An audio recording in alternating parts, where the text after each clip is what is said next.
Voilà, monsieur, bonsoir. Merci à nouveau d'être nombreux pour ce rendez-vous. C'est le débat sur STV, le débat politique, carte sur table. Nous sommes bien mardi. Un léger retard, nous en excusons. Il est indépendant de notre volonté. On va tout de suite démarrer. Vous le savez donc, depuis l'élection présidentielle d'octobre dernier, le cas Maurice Kamto et donc du MRC retient l'attention. Il se passe plus de semaines, de jours et même souvent de minutes où l'actualité ne se consacre à ce parti politique-là. Aujourd'hui, on va essayer donc de s'interroger autour de cette actualité. Pas plus tard qu'aujourd'hui encore, le président du MRC, ses alliés et quelques autres militants de ce parti étaient au niveau du tribunal de grande instance. Je parle sous le contrôle de Mendiou, de cour d'appel. Voilà, à la cour d'appel justement, de Fundi, du centre. Devant les tribunaux donc, suite évidemment aux activités, aux événements du 26 janvier dernier pour lesquels ils sont incarcérés. Ce soir, on va donc faire simple, on va s'interroger. Le MRC fait-il peur? Mais au-delà de l'interrogation, en réalité, on va essayer de rapprocher cette question autour de l'actualité, partant de cette fâcheuse série de manifestations organisées aussi bien à l'intérieur qu'à l'extérieur du pays.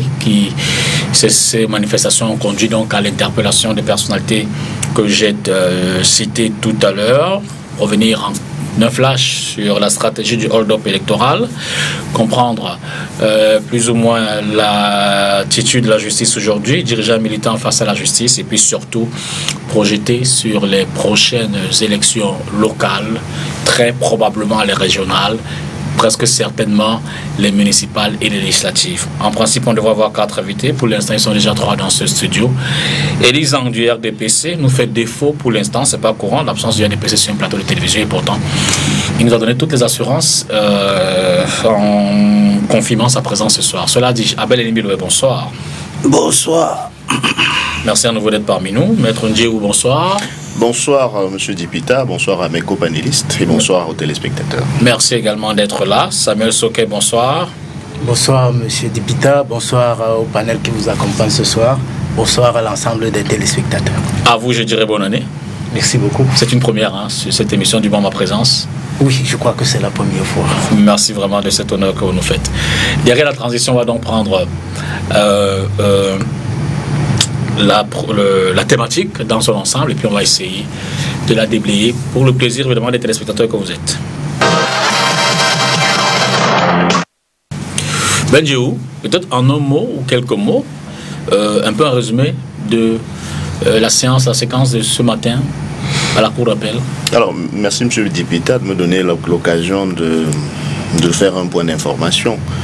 Il vous souvient quand même que à la suite de ces arrestations arbitraires et cette déportation des militants du mouvement pour la renaissance du Cameroun, ceux-ci avaient, par l'entremise de leur conseil, introduit des requêtes aux fins de mise en liberté immédiate qu'on appelle encore habeas corpus, qui avaient été, pour la plupart en tout cas, parce qu'il y en a encore qui sont en cours d'instruction, rejetés par le tribunal de grande instance du Fundi à Yaoundé.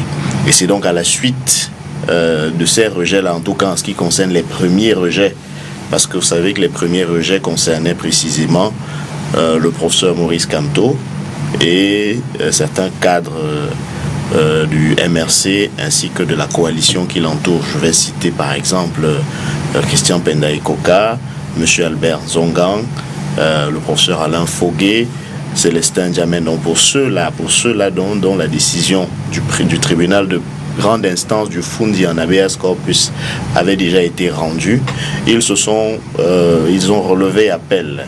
Ils ont relevé appel de cette décision-là et donc l'audience d'appel de cette procédure se tenait ce jour même à la cour d'appel du centre. Et c'est donc cette audience-là qui a sollicité l'extraction du président Kamto et de ses co-détenus de la prison principale de Yaoundé à Kondengi. Et c'est à la suite de cette audience que nous avons été informés d'un renvoi. Cette affaire a été renvoyée, en tout cas en ce qui concerne le président Kamto, renvoyé au 2 avril, parce que selon le collège qui menait les débats, et je dois le dire, qui menait les débats à huis clos, le dossier n'était pas en état d'être jugé au stade actuel et donc un renvoi a été décidé pour que cette affaire soit entendue la semaine prochaine. Ça veut dire que vous ferez le constat, comme certains, pour dire que depuis pratiquement le lendemain des années 92-93, avec l'ascendance qu'a eu ou qu'avait eu le SDF à cette époque, suivi de toute la coordination, donc comme on l'appelait au lendemain de la présidentielle de cette année, vous direz que depuis, on n'a plus vu une telle mobilisation ou alors une telle attraction autour d'un parti politique comme c'est le cas maintenant avec le MRC, deuxième à la présidentielle d'octobre dernier, et puis depuis je l'ai dit à l'entame, le parti fait quand même tout le temps la une des journaux, il est plus ou moins présent en termes d'actualité, les actions de mobilisation de ses militants, par-ci, par-là. Vous direz, ça ne s'est pas vu depuis? Oui, déjà, il faut reconnaître une chose, c'est que les Camerounais aspirent à un changement. Et nous savons que les velléités des partis politiques pour pouvoir retrouver ce désir que les populations expriment tous les jours, ils n'arrivent pas à trouver le bon parti. Et on a vu quand même que le MRC s'est démarqué, surtout pendant la dernière élection présidentielle, où on a vu une équipe véritablement se mobiliser, où on a vu un leader être porteur d'un projet, parce qu'il faut quand même l'accepter. Le MRC a été l'un des partis qui a quand même produit un programme politique et qui a été capable de dire aux Camerounais de manière claire et pertinente qu'est-ce qu'il entendait faire du Cameroun si jamais il arrivait à être au pouvoir. Donc je dis, fort de tout cet élan, fort de toute cette actualité, je pense qu'aujourd'hui le MRC est en train de remettre au goût du jour la politique, que les Camerounais commencent à se départir, parce qu'en principe, les gens se posent la question aujourd'hui, est-ce qu'il faut donner du crédit à la politique telle qu'elle est pratiquée au Cameroun? Est-ce qu'il faut donner du crédit au processus électoral tel qu'il est mené au Cameroun? C'est autant de choses qui font que les Camerounais étaient un peu retirés du jeu politique et aujourd'hui ils reviennent progressivement. Avec les limites, sans forcément entrer évidemment dans les méandres de la justice, au lendemain de la présidentielle, on peut dire pratiquement que tout le directoire et les partis qui sont allés au RDPC ou les personnalités qui sont allés au MRC sont incarcérés suite à la stratégie mise en place, stratégie de hold-up électoral qui se résume, et je parle une fois de plus sous le contrôle de maître maître Roland Diou, qui se résume en une mobilisation en vue non seulement de contester la victoire du président Paul Biya, mais en plus essayer peut-être d'inverser comment on dit ça, les forces, le rapport de force. Vous dites, sur la durée, c'est une stratégie qui peut quand même mobiliser l'opinion et qui sait peut-être faire bouger les lignes. Je serais iconoclaste par rapport à ce que j'ai entendu ici et qui me semble hors de réalité. D'ailleurs, ça mobilise qui? Ça mobilise les militants du MRC, quelques-uns, rien d'autre. Lorsque on se prévaut d'une légitimité autre que celle qui a été prononcée qui découle des résultats énoncés par le Conseil constitutionnel, on ne peut pas se prévaloir d'entraîner tout le peuple lorsque vous n'avez même pas été capable d'appeler les gens dans la rue et ils ne sont pas venus. Le MRC est seul et c'est dommage. Quand vous comparez ça à 92,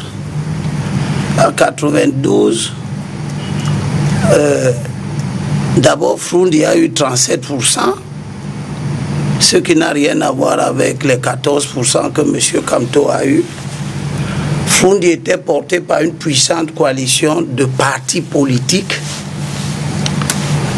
ce qui lui donnait une grande base électorale et politique. Ensuite, Froundi n'a pas contesté les décisions de la Cour suprême. Les décisions de la Cour suprême ont été rendues Froundi a introduit des recours, il les a retirés lui-même. Il n'a pas contesté les décisions, il n'a demandé à personne d'aller casser les ambassades ou quoi que ce soit pour soi-disant revendiquer une élection. Encore que Maurice Kamto se défend de n'avoir demandé à personne d'aller casser les ambassades. Ça, c'est moi, je n'entre pas dans ce débat. Absolument, il est poursuivi au tribunal, c'est là-bas qu'il doit démontrer sa... Comment on appelle ça? Sa non-culpabilité. Voilà, si vous voulez. Froundi n'était poursuivi nulle part. 92. Il n'a occasionné aucune infraction. Mais Froundi considérait que il avait gagné les élections et qu'il y avait eu fraude électorale. Mais c'est resté une opinion. Ce n'est pas resté des actes de contravention à la loi au nom de l'opinion. Donc, on peut dire que Froundi est resté un homme sage en 92. Il a perdu les élections. Il considère que les élections n'étaient pas transparentes. Mais il s'est soumis aux institutions. Et ça lui a valu des critiques de la part des va-t-en-guerre de toutes sortes, ce qu'il n'a pas voulu être. Il y a une opinion qui estimait qu'il aurait dû mettre les gens dans la rue, et lui même a estimé que sa propre culture politique ne veut pas qu'il marche sur du sang pour arriver au pouvoir. Donc il a fait le choix de laisser les institutions parler et de sédimenter dans le pays la culture du respect des institutions. Pour les autres scrutins auxquels on a participé à l'époque, tout le pays a vu ce qui s'est déroulé. Beaucoup de responsables politiques ont régulièrement contesté la transparence des élections. Mais ils s'en sont tenus à l'opinion et ils ont laissé que les institutions parlent. Nous sommes ici dans un cas atypique qui est pratiquement l'unique cas dans l'histoire des élections. Peut-être après celle de 63-64, si je ne me trompe pas, où l'UPC avait également perdu les élections et qui ont d'ailleurs entraîné en quelque sorte l'entrée dans le maquis de l'UPC. Mais nous sommes dans un cas unique où quelqu'un va aux élections, il y a une grande opinion dans le pays qui laisse penser qu'il ne les gagnera pas. Je fais partie de ceux qui ont dit qu'il ne gagnera pas les élections et il ne les a pas gagnées. Tout le monde savait que c'était périlleux pour l'opposition d'aller à ces élections en rang dispersé. Monsieur Kamto, son parti et tous ceux qui peuvent l'entourer, qui ne représentent d'ailleurs rien, Zonga ne représente rien dans l'échiquier politique. Pendaï Koka est un homme qui vient de la société civile, il est dans un mouvement qui n'a aucun ancrage national, agir. Il ne représente donc rien dans l'échiquier politique. Monsieur Paul-Henri King, etc., est un ancien prisonnier. Donc tous ces gens-là ne constituent pas des pourvoyeurs d'une base électorale sérieuse. Et M. Kamto, avec cet entourage-là, fait partie de ceux qui ont refusé le développement d'une culture de coalition politique pour aller à des élections aussi sensibles. Donc on a vu venir l'échec sur l'ensemble du territoire. Et il n'est pas le seul à avoir échoué. Tous les autres ont échoué et ils ont tous échoué lamentablement. Parce que je rappelle que dans l'histoire électorale, eh bien, quand le SDF va aux élections pour la première fois, c'est pour avoir 37%, c'est pas pour avoir 14%. Donc, la situation que nous avons a ceci de particulier que l'acteur ne conteste pas simplement au titre d'une opinion. Il conteste par la violation des règles qui organisent le fonctionnement et des élections et même du pays. C'est ça qui donne à son arrestation un caractère, aux poursuites dont il fait l'objet, un caractère atypique. Ok. Parce qu'on n'a jamais eu ça dans l'histoire. Ce qu'on a eu, c'est des gens qui émettaient une opinion et s'en tenaient à leur opinion.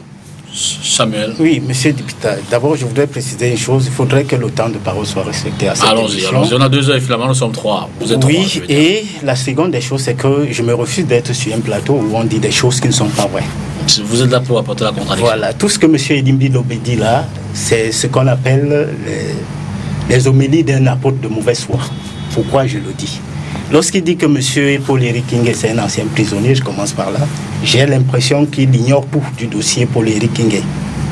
Et lorsqu'il dit, par exemple, que le professeur Maurice Kamto a cassé les ambassades en France, je crois qu'il n'y a aucune procédure aujourd'hui qui démontre à suffisance que M. Kamto est impliqué sur tout ce qui s'est passé en France ou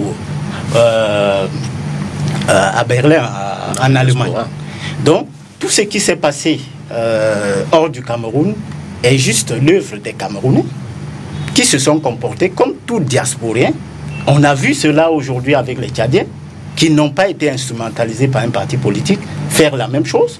Tout ce qu'on demande, c'est que l'État du Cameroun porte plainte à ceux qui ont cassé notre ambassade en France, parce que c'est un acte qui doit sévèrement être sanctionné. On ne peut pas le tolérer dans un pays. S'il s'avère que M. Kamto est impliqué à cet acte, à partir de cet instant, M. Elimbi Lobé sera libre de tenir le discours qu'il tient. Mais tant que nous n'avions pas une information judiciaire qui arrive à l'inculpation de M. Maurice Kamto de fait de la casse des ambassades, je voudrais qu'on s'en tienne au fait. Et maintenant, nous avions vu tout ce qui s'est passé. Dire aujourd'hui que les gens ne devraient pas contester une élection, je crois que c'est une rêverie.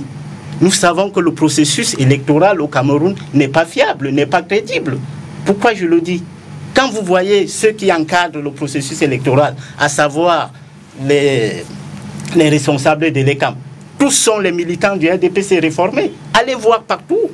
On ne choisit pas ceux qui sont à l'ECAM au hasard. C'est les anciens militants du RDPC. Ceux qu'on désigne comme président du bureau de vote, on sait comment cela s'est fait. Et maintenant, si on parle de la désignation des personnes qui sont chargées d'encadrer le processus électoral, on vient au processus lui-même. Plusieurs personnes sont enregistrées. L'enregistrement s'est fait comment? Et même ceux qui sont enregistrés, la plupart ne retrouvent pas leur nom parce que c'est sélectif. Et même ceux qui sont passés à travers ce filet-là et qui ont réussi à se faire enregistrer, ils n'ont pas leur carte.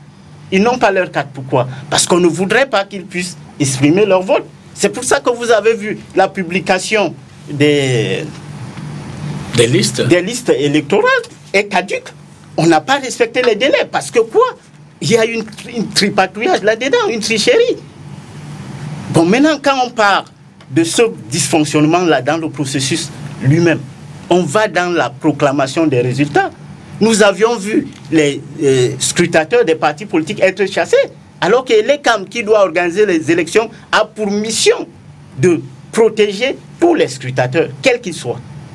Et maintenant, nous avions vu l'ECAM lui-même et ses démembrements. Je vous prends le cas du département d'Undé, où les résultats ont commencé à s'immuniser des bureaux de vote à la commission électorale jusqu'à lorsqu'on s'est retrouvé au Conseil constitutionnel. Les résultats sont partis de 63% pour se retrouver à 3%. Et maintenant, qui doit contrôler ce processus? Personne. Le processus est fait tel que on va accepter les tripatouilles. Et M. Elimbi Lobé le sait. Personne ne peut gagner s'il n'a été désigné pour gagner. Et maintenant, je vais plus loin. Le Cameroun a tous les moyens pour informatiser son processus électoral. Parce que si nous voulons une élection libre, transparente et crédible au Cameroun, il faut informatiser le processus. Il faut cesser cet archaïsme-là qui nous amène de manière manuelle, je l'ai dit, archaïque, à tripatouiller les chiffres, à les changer au goût des individus. On peut informatiser le système électoral au Cameroun. Allez vous renseigner auprès des organismes qui le font. Ça coûte maximum 43 milliards de francs. Le Cameroun peut mobiliser 43 milliards de francs s'il veut que les élections soient véritablement le résultat du choix de la population. Et maintenant, vous avez vu, plusieurs Camerounais sont enregistrés. La plupart n'arrivent pas à voter. Ce n'est pas parce qu'il y a beaucoup d'abstention. J'ai vu le jour des élections, plusieurs personnes étaient mobilisées, étaient venues pour voter, mais ils n'ont pas pu exprimer leur suffrage parce que non seulement, soit certains avaient les cartes, mais ne retrouvaient pas leur nom sur des listes. D'autres avaient leur nom sur des listes, mais n'avaient pas de carte. Et tout ça, on n'a pas trouvé... On veut tout ça pour démontrer qu'en réalité, le processus est vicié, il est biaisé. Et lorsqu'on arrive même au Conseil constitutionnel, il y a un langage que les militants du RDPC et leurs alliés récitent comme un refrain, à savoir les élections présidentielles, c'est une circonscription unique. Mais il faudrait que l'ECAM soit donc capable de publier les résultats globalement. Ça veut dire que chaque bureau de vote, qu'on puisse aujourd'hui aller sur le site de l'ECAM, trouver les résultats par bureau de vote. C'est impossible. C'est impossible. Pourquoi? Parce qu'il y a eu beaucoup de tripatouillage. Et ça, nous ne devions pas le tolérer si on veut un État fort, si on veut un État qui se projette dans la modernité. Maître Djiou, le parallèle entre la mobilisation au lendemain du mois d'il y a 25 ans, parce que je veux dire que on n'a pas connu pareille contestation, du moins à cette hauteur-là, lors d'autres élections en dehors de la présidentielle de 92. Vous dites que le MRC, c'est un peu la prolongation du SIF d'il y a 25 ans? Je commence à répondre à votre question en m'acquittant d'un devoir devant l'histoire.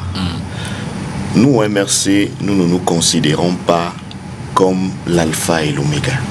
Le Cameroun n'est pas né avec le MRC. Donc, nous voulons rendre hommage à tous nos devanciers, à tous ceux qui, jusqu'ici, ont enjambé le chemin de la lutte pour la libération de notre pays.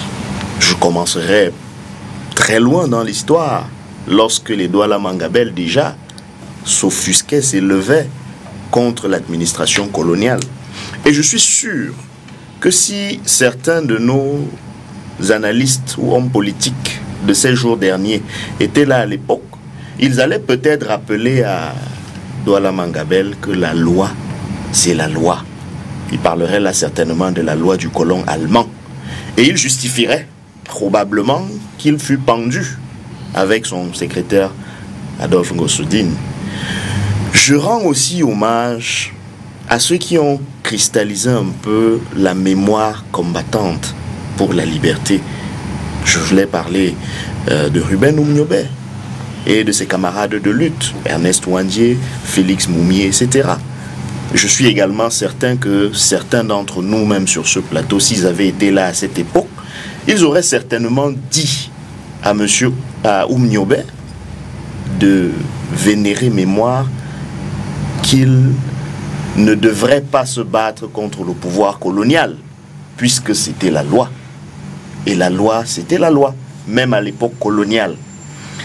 Je ramène le débat à ce jour pour dire qu'en 92, moi j'ai grandi dans une ambiance où on nous a rappelé 20 ans durant qu'il y a eu victoire volée en 1992. Les gens qui ont mon âge aujourd'hui ont grandi en écoutant les gens dire qu'en 92, ni John Froundier avait gagné les élections. Je crois que s'il fallait lui donner un autre nom, si on dit que ni John Froundier avait gagné en 92 et que quand même M. Biya est resté au pouvoir, ça veut dire qu'il y a déjà eu un hold-up électoral à cette époque-là. Et donc, le dire, c'est commencer par rectifier des choses qu'on entend souvent de la bouche de ceux-là même qui ne respectent pas souvent les lois qu'ils invoquent. Désormais, il est interdit d'avoir une opinion. Et précisément l'opinion selon laquelle les élections auraient été volées. C'est interdit désormais au Cameroun. Quand j'entends un conseiller municipal dire que lorsque ça reste l'opinion, on peut parler de sagesse. Mais que lorsque cela devient des actes, alors il y a de quoi hérisser le poil. Mais l'acte dont on parle, de quoi s'agit-il? Il s'agit d'une manifestation publique. Ça veut donc dire que, désormais, selon eux, on peut jacasser, gesticuler, et je cite un de mes contemporains qui aime souvent ces termes péjoratifs quand il parle de ses contradicteurs. On peut le faire, mais si on choisit d'autres moyens d'expression, eux aussi, prévu par les lois qu'ils vantent souvent, alors à ce moment-là, on a commis un crime. C'est une façon claire d'indiquer de quel côté on se penche désormais. À un moment donné, on a pu croire qu'on pouvait être du peuple du changement. Mais quand on dit au peuple du changement précisément que éloignez-vous de toutes les actions qui peuvent véritablement entraîner le changement, il faut aller savoir donc de quel peuple du changement est-ce qu'on peut parler à ce moment-là. Oui, pour terminer. Il me semble quand même que je n'ai pas eu le temps de parole le plus long. Je crois qu'il a été le plus court. Je voulais simplement indiquer que si vous avez une décision qu'on veut faire respecter, qui elle-même indique une difficulté mathématique, je n'arrive pas à la comprendre moi-même jusqu'ici, vous faites nombre d'électeurs, de votants, plus nombre d'abstentions. On devrait pouvoir retrouver le nombre d'inscrits. Mais quand vous faites ça, avec les résultats qu'on nous a indiqués, ça ne donne pas le nombre d'inscrits, c'est-à-dire ça ne fait pas 100% du nombre d'inscrits, ça fait un peu plus de 100% de ce nombre-là. Donc, allez savoir quelle alchimie mathématique peut permettre qu'un conseil constitutionnel rende une décision qui, sur le plan de la simple forme, je veux dire que non, sans parler du hold-up électoral, il y a déjà des incongruités intrinsèques dans la décision elle-même. Maintenant, je ne parlerai pas. Cela est un truisme désormais. Je ne parlerai pas de toutes ces irrégularités qui sont régulièrement dénoncées et mises à nu. Au point où demander que dans un contexte comme celui-là, on se taise, parce que c'est de ça qu'il s'agit. On veut tout faire pour que les acteurs politiques précisément se taisent en ce qui concerne ce processus électoral qu'on s'est vicié. Quand on en arrive donc à avoir des acteurs qui justifient le fait qu'il faut museler la dénonciation de cette sorte d'orchestre qui chante une mauvaise symphonie en matière électorale, on se pose vraiment des questions et on se demande, peut-être que ce sont ces manœuvres-là qui expliquent pourquoi, précisément, les coalitions n'ont pas lieu. Parce que vous savez, ce n'est pas parce qu'on dit qu'on veut la coalition qu'on la veut vraiment. Ce n'est pas parce qu'on dit qu'on travaille pour la coalition qu'on y travaille vraiment. Parce que je fais quand même observer à nos téléspectateurs que tous ceux qui ont dit qu'ils voulaient la coalition pendant la dernière élection, aucun n'a prêché par l'exemple. La seule coalition qui finalement a pu avoir lieu, même si on peut lui reprocher le timing, c'est quand même celle qui s'est faite entre le bâtonnier Akeremouna et celui qu'on noircit, celui qu'on traite d'avoir refusé la coalition.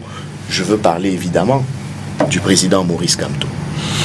Alors, Abel Elimbiloube, je veux dire que quand même dans un environnement de démocratie voulue, et d'ailleurs on parle beaucoup de démocratie apaisée au Cameroun, à l'issue d'un processus, l'interpellation des hommes politiques pose quand même un questionnement pour ce qui est des libertés, notamment des libertés d'expression, de manifestation, de réunion et autres. Non, ça ne pose aucun problème. Ça pose le problème à ceux qui veulent recréer la roue. La contestation des élections est une chose qui est prévue par la loi. Si vous lisez l'article 129 du Code électoral, pour ce qui concerne déjà les élections présidentielles, il dit que les contestations ou les réclamations relatives au rejet ou à l'acceptation des candidatures, ainsi que celles relatives à la couleur, sigle, etc., etc., etc. Donc, le législateur camerounais a prévu qu'on peut contester quelque chose dans le processus électoral. Ici, il parle de ce qui est avant les élections, donc les candidatures et le reste. Dans l'article 132, le législateur dit aussi que le Conseil constitutionnel veille à la régularité de l'élection présidentielle.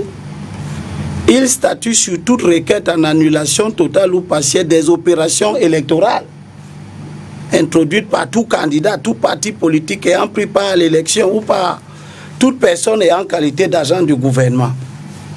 Le 133 est encore plus clair. Toute contestation formulée en application des dispositions de l'article 132 doit parvenir au Conseil constitutionnel, ainsi de suite, il met l'effort dont le législateur a prévu qu'on conteste une élection, un processus électoral. Et le législateur a dit que les décisions, c'est-à-dire que vous avez donc fini de contester, maintenant le législateur, celui que le législateur a prévu pour recevoir vos contestations, les examiner et décider les décisions du Conseil constitutionnel. Ici, il ne s'agit pas d'avis, d'opinion, il s'agit d'une décision d'une autorité. Les décisions du Conseil constitutionnel relatives aux opérations électorales, aux résultats des élections et aux candidatures ne sont susceptibles d'aucun recours. Le législateur a tout dit. Avant que certaines personnes ne viennent jacasser, ils ont trouvé que les conditions du fonctionnement des élections existent. Et vous avez bien fait de poser votre question qui m'a donné l'occasion de montrer que dans l'histoire, il s'est passé des contestations des résultats, mais pas la contestation de la décision de l'autorité qualifiée. John Fundi n'a pas contesté la décision de la Cour suprême à l'époque. Quand la Cour suprême a rendu sa décision, il s'en est conformé. Moralité, il n'a appelé personne dans la rue pour contester non plus les élections, mais la décision. Ici, nous sommes dans le cas des gens qui pensent que ils ont la liberté d'expression, c'est-à-dire la liberté de contester la décision du Conseil constitutionnel. Ces deux choses, ces deux moments de contestation. Qu'est-ce qui ne va pas? Non, allez-y. Ces deux moments de contestation différents. Un moment est autorisé, un autre ne l'est pas. Parce que le contentieux des élections doit bien prendre fin. Il n'est pas un contentieux éternel. Et c'est la Constitution dans son article 50 qui impose ça à tout le monde. Si vous ne voulez pas de ces règles-là, n'allez pas aux élections. Allez prendre le pouvoir par un autre moyen, vous changez les règles, vous mettez les règles qui prévoient qu'on conteste les élections toute la vie. Mais la Constitution a dit que dans son article 50 alinéa 1, les décisions du Conseil constitutionnel ne sont susceptibles d'aucun recours. Elles s'imposent au pouvoir public, à toutes les autorités administratives, militaires, juridictions, ainsi qu'à toute personne physique ou morale, c'est-à-dire les partis politiques, les candidats.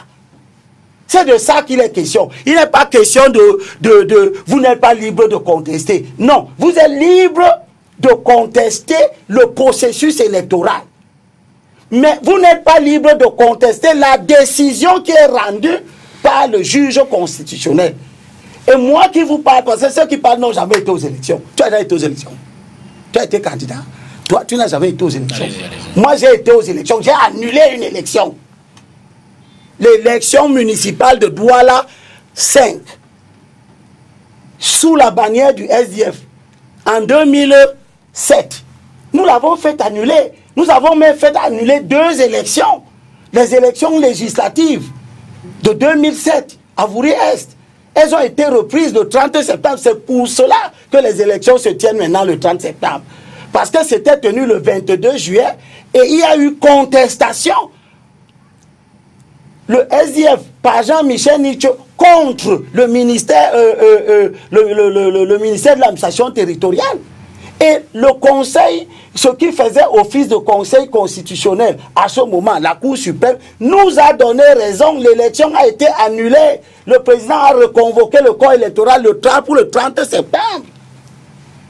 Dans le même moment, nous avons fait annuler les élections municipales. Puisqu'il y a un recours qui est prévu pour les élections municipales, le RDPC a fait recours. On a attendu l'Assemblée plénière de la Cour suprême. Elle a mis 1 an pour siéger. Elle a siégé. Elle nous a donné raison en fin de course. On a repris les élections en 2008. Et nous avons été aux élections et nous sommes entrés au Conseil constitutionnel. Il faut donc distinguer la culture de la contestation des élections prévues par les textes et celle de la contestation d'une décision du Conseil constitutionnel qui n'est pas autorisée. Monsieur Kamto n'est pas poursuivi pour avoir contesté les élections. Parce que si c'était cela, il ne serait pas allé devant le Conseil constitutionnel plaider. Il y a eu un procès. Il était au procès. Il a fait 2 jours avec une dizaine d'avocats qui se sont exprimés. Tout le monde entier a vu ça. À la fin, il y a eu une décision qui, elle, n'est pas susceptible de contestation. Alors, maintenant, si les gens font de leur exégèse, ils viennent prendre leur volonté pour les faits, ils doivent bien comprendre qu'ils ne sont pas au pouvoir. Alors, quand vous dites que les élections, on doit informatiser, ce n'est pas ça le débat, monsieur. Vous n'apprenez à personne que les élections sont mauvaises au Cameroun. Merci, Abel. Nous y allons avant vous. On a contesté l'organisation des élections avant vous. On a lutté, on a même obtenu des progrès dans l'organisation des élections avant vous. C'est moi qui le donne. Avant vous, on a fait tout ça. Merci, Abel. Et on est arrivé à une situation, il y a d'autres progrès qui sont susceptibles, mais à aucun moment, les progrès que nous avons obtenus ne sont le fruit des contestations des décisions. Alors, des Roland Géo. C'est de ça qu'il est question. Vous pouvez dire à quel moment le SDF a contesté une décision rendue par un juge et a mis les gens dans la rue. Il viendra tout à l'heure répondre, Samuel Soquet. Mais je reprends avec vous. Et évidemment que vous allez répondre à cela, mais je voudrais qu'on avance un peu dans le débat. Alors, mais ce qu'on observe quand même également, indépendamment du processus des négociations qu'il y a pu avoir avant les élections, pendant les élections et au terme de la décision du Conseil, on observe quand même qu'aujourd'hui, le MRC se sent un peu seul dans sa démarche vis-à-vis de la justice. Je veux dire que, excepté quelques communiqués, le SIF a témoigné son soutien évidemment, l'AFP, quelques communiqués de certains leaders de l'opposition, mais on ne voit pas une mobilisation au-delà des annonces de soutien des autres partis, notamment de l'opposition, pour montrer leur détermination à aider le MRC à sortir de ces mailles de la justice, non? Bon, vous savez que quand le MRC est entré dans la scène politique en 2012, certaines personnes ont dit qu'il ne s'agissait pas d'un parti politique de l'opposition. Pour la simple et bonne raison, selon eux, que le leader du MRC, le professeur Maurice Kamto, avait eu le malheur, parce qu'il faut le dire comme ça peut-être, le malheur d'être membre du gouvernement à une époque donnée. Il semble que cet argument est suffisamment massue pour certains qui passent le temps à le répéter comme si une fois qu'ils ont dit ça, la Terre a arrêté de fonctionner. Donc, ils sont partis de ce postulat-là. Le temps est passé, les actes ont été posés. Aujourd'hui, l'opinion publique peut allègrement savoir qui est de l'opposition, qui ne l'est pas. Et moi, comme l'opinion publique, je me dis que ce que vous avez observé, M. Dipita, peut être effectivement la traduction finale de ce que parfois on dit qu'on est de l'opposition sans l'être vraiment. Et que parfois ceux qu'on accuse vite, comme on l'a fait pour le MRC, de n'être pas de l'opposition, c'est finalement cette formation-là qui est peut-être la vraie opposition. Vous voyez que je fais l'effort de parler avec des pincettes, parce que je sais quand même qu'il ne s'agit que d'une modeste analyse. Mais je le dis quand même, pour vous faire observer que on crie souvent, on indique des choses, mais parfois tout ce qu'on dit, parfois à voix haute, avec des décibels un peu au-dessus de la moyenne, c'est pour ne pas se faire comprendre. C'est-à-dire qu'on dit beaucoup de choses, l'objectif étant d'embrouiller l'opinion publique. Tout à l'heure, j'ai écouté avec assiduité la lecture d'un certain nombre de dispositions légales. Mais moi, j'ai appris que la définition du charlatanisme, c'est de faire les choses qu'on n'a pas appris. Deux problèmes se soulèvent de la lecture des textes qu'on peut avoir sur la scène publique camerounaise. Une chose, la compréhension de ce qu'on appelle les voies de recours. Deuxième chose, la compréhension de ce qu'on peut appeler l'autorité de la chose jugée. Moi, la question que je voudrais poser, enfin, ce que j'aimerais indiquer à propos de ces deux éléments, c'est que là, on est dans un terrain qui est un terrain juridique. Juridique. Quand une décision est rendue, ça veut dire que sur le plan du processus juridique, du processus judiciaire, aucune autre décision ne viendra être rendue dans le même couloir. Autorité de la chose jugée. Voilà ce que ça veut dire. Voie de recours, ça veut dire que lorsqu'une décision est rendue, alors, si les voies de recours sont possibles, ça veut dire que cette décision-là peut faire l'objet d'une révision.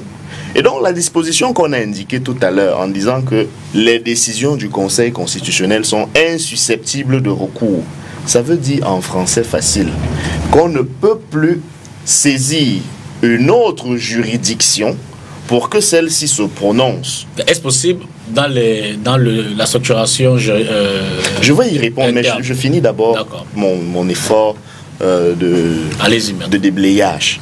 Ça veut dire qu'en principe, donc, aucune autre juridiction ne peut être saisie par la suite pour revenir juger ce qui a déjà été jugé. Je dois préciser que nous sommes là dans un débat purement juridique. Parce que lorsque maintenant on veut faire sortir ce débat juridique de sa sphère normale pour dire aux gens que désormais une opinion, parce que cette opinion serait contraire, voyez-vous, à une décision de justice, fût-elle rendue en dernier ressort, que cette opinion serait interdite, c'est faire un glissement qui n'est pas très honnête intellectuellement. Je reviens à votre question. Tout à l'heure, on a lu les dispositions de l'article 50 de la Constitution. Mais on a vite fait de passer sur l'article 45. L'article 45 qui indique simplement que je résume, les instruments internationaux dûment ratifiés par le Cameroun ont une valeur supérieure aux lois nationales. Ça veut donc dire que si nous regardons dans l'ensemble des instruments internationaux que nous avons ratifiés, il est possible précisément qu'on ait des mécanismes, peut-être pas des mécanismes judiciaires. Et c'est là où il faut faire toute la nuance. Parce que vous savez très bien que, en ce qui concerne par exemple la charte africaine de la démocratie, des élections et de la gouvernance, les articles 23 et suivants indiquent bien que peuvent faire l'objet d'une saisine, le Conseil de paix et de sécurité de l'Union africaine, si il y a ce qu'ils appellent, ce que la charte appelle un changement anticonstitutionnel de gouvernement.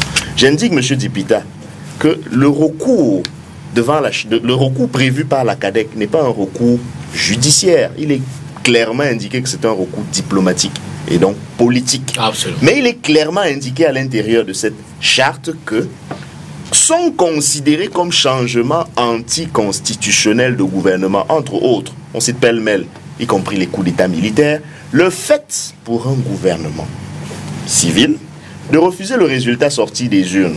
Ça veut dire qu'on aura beau avoir une décision juridique du Conseil constitutionnel, du point de vue juridique, il est possible de saisir une instance du point de vue diplomatique cette fois-là, en tout cas qui agira par des mécanismes diplomatiques tels que cela est clairement indiqué. Mais dans ce cas-là, qui constate ou alors qui proclame les résultats sortis? Je ne ferai pas le débat sur les moyens diplomatiques, parce que c'est une question à laquelle seuls les mécanismes diplomatiques peuvent répondre.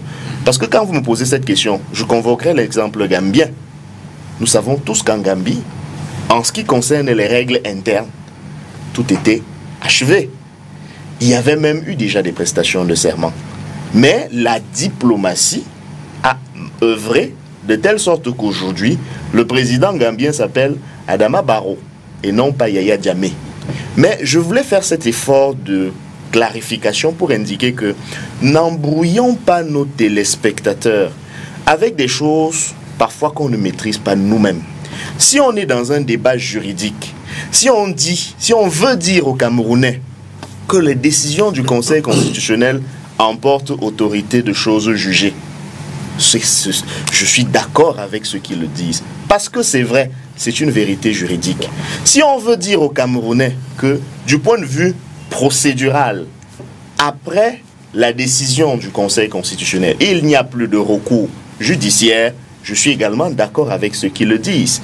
Mais une fois qu'on s'est arrêté, une fois qu'on a dit ça sur le plan de la technique, il ne faut pas faire croire aux Camerounais que désormais, si je pense que le processus juridique et judiciaire qui s'est déroulé pose quand même des problèmes, je n'ai pas le droit de le dire. Merci. Il faut bien que l'opinion sache que très souvent, on leur agite les textes de loi. Et très souvent, quand on leur agite la loi, c'est pour qu'ils s'en éloignent au maximum. C'est pour qu'ils s'en éloignent au maximum. Je n'aurais pas dit mieux que vous. Non, je voudrais d'abord dire bonsoir à Eli. Vous avez fait beaucoup de frayeurs. Hein.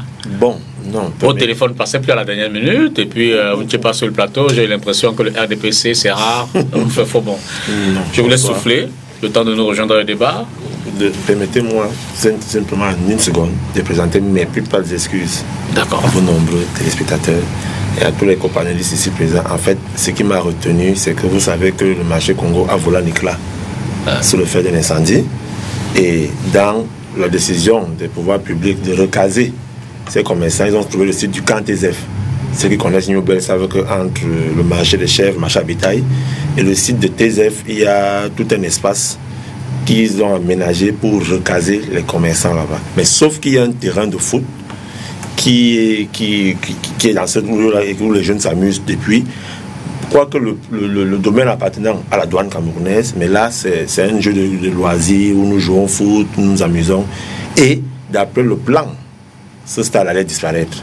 Ça a donc créé une tension sociale, ça a créé des frustrations auprès des jeunes. Les jeunes se sont levés et il a fallu que les gens entrent en scène, il a fallu que les pouvoirs publics entrent en scène avec le sous-préfet, le maire, qu'on essaie de parler et on sort d'une réunion avec monsieur le délégué du gouvernement. Je voudrais présenter mes excuses. Et plus qu'on est dans l'actu, quelles sont les conclusions de cette réunion? La conclusion, c'est que il va falloir jouer de la solidarité. Autant la communauté Ben veut recaser les commerçants, autant les jeunes de Douala deuxième veulent aussi jouer au foot, autant la mairie de Douala deuxième veut aussi voir de quoi il s'agit. Donc dans tout cet imbroglio, la vision c'est qu'il y aura la construction, il y aura le recasement des commerçants à cet endroit. On va protéger l'espace de l'aire de jeu qui sera aménagé au standard. Et là, nous avons eu la parole du délégué du gouvernement. Je n'ai pas qualité à mettre la parole en doute, mais nous allons rester vigilants parce que entre la parole du délégué là-bas en haut et ce qui se passe sur le terrain, il peut y avoir beaucoup de mimacres et beaucoup de perspective, un nouveau problème qui naît. Nous ne le souhaitons pas, nous ne le souhaitons pas. Avec cette situation sociale, nous ne le souhaitons pas. Alors, on en était à Maître Dieu a simplement répondu à Elimbi Lobé. Non, pas du tout. Du moins, je veux dire que c'était dans la lignée de sa sortie. Il a jacassé, effectivement. La question que je posais juste après cette passe, c'était ce manque de solidarité des autres partis de l'opposition vis-à-vis du MRC, au-delà de tout ce qui est contestation électorale, tout ce qui est volet politique. Maintenant, le MRC se retrouve quand même dans un élan juridique et judiciaire face à la justice, mais très peu de partis se sont mobilisés pour leur apporter, je le signale, je l'ai dit, il y a des communiqués qui ont quand même dénoncé cela, mais je veux dire que très peu d'individus se retrouvent peut-être à la barre, comme ça se voit, comme ça s'est vu à d'autres occasions, pour apporter le soutien MRC ou à ses militants et ses cadres. Oui, je me réjouis beaucoup de cette question. Et c'est ça qui montre réellement qu'est-ce que nous avions comme acteurs politiques au Cameroun ou entrepreneurs politiques. Les gens sont là pour leurs besoins personnels. Les gens ne vont pas en politique au Cameroun parce qu'ils ont les idéaux, ou alors parce qu'ils veulent se battre pour un changement, ou alors parce qu'ils aspirent voir un changement ou porter un changement. Les gens sont par embuscade. Ça veut dire quoi? Ça veut dire que c'est des prébendiers qui attendent chacun sa redistribution par rapport à ce qu'il peut apporter à ceux qui sont les tenants du pouvoir. Et c'est pour ça que vous allez voir d'abord la multitude des partis politiques que nous avions aujourd'hui. On en compte peut-être 200. Quand vous rentrez dans l'idéologie, il n'y a pas 200 idéologies au Cameroun. On n'a pas besoin de développer 200 idéologies pour faire de la politique au Cameroun. Mais c'est des personnes qui veulent se positionner comme acteurs face à la mangeoire. Ça, disons les choses clairement. Et le professeur Maurice Kamto, tant qu'il sera embastillé, il n'aura personne. Ça, c'est une réalité. Le président Biya actuel se retrouve aujourd'hui dans des difficultés. Ceux même qui gouvernent avec lui vont le fuir. C'est ça la réalité, monsieur Dipita. Mais maintenant, qu'est-ce qu'il faut pour que cela change? Je vois les gens se battre. Monsieur Elimbi Lobé, il nous dit qu'il fallait qu'il y ait une coalition face à l'élection présidentielle. Mais pourquoi il ne se bat pas pour cette coalition sans qu'il n'y ait même pas d'élection? Parce que c'est les idéologies. Il faudrait rassembler les gens sur une certaine thématique, sur un certain nombre de choses qui les ressemblent, afin de les rassembler. C'est de ça qu'il est question. Les gens doivent d'abord être ensemble avant de se projeter pour des consultations électorales. La consultation électorale ne doit pas être le prétexte pour le rassemblement des individus. Et or, lorsqu'on dit aux gens, rassemblez-vous parce que nous allons partir aux élections, c'est parce que c'est des prébendiers qui cherchaient la redistribution. Et nous avions vu ici des leaders politiques changer de camp, de coq à l'âne. Il y a certains qui ont été mes amis et dont je connaissais les positions. Aujourd'hui, j'ai de la peine à les identifier. Ils sont nombreux, je ne vais pas les citer ici. Donc c'est de ça qu'il est question. Chaque fois qu'un leader politique aura des problèmes, M. John Fundi, au moment où il était embastillé, parce que n'oublions pas aussi que M. John Fundi a été en résidence surveillée dans ce pays et que il a été victime au même titre que peut-être le professeur Maurice Kamto. Il n'y avait personne pour le soutenir en Tarikon là-bas. Donc c'est ça le vrai problème. Il faut que les leaders politiques aujourd'hui se projettent d'abord pour être porteurs des changements pour le pays et non porteurs des changements pour eux-mêmes. Élisant, oui, en résumé, hein, sur cette première partie, on va rapidement passer parce qu'il y a encore le plan élection et projection qui arrive.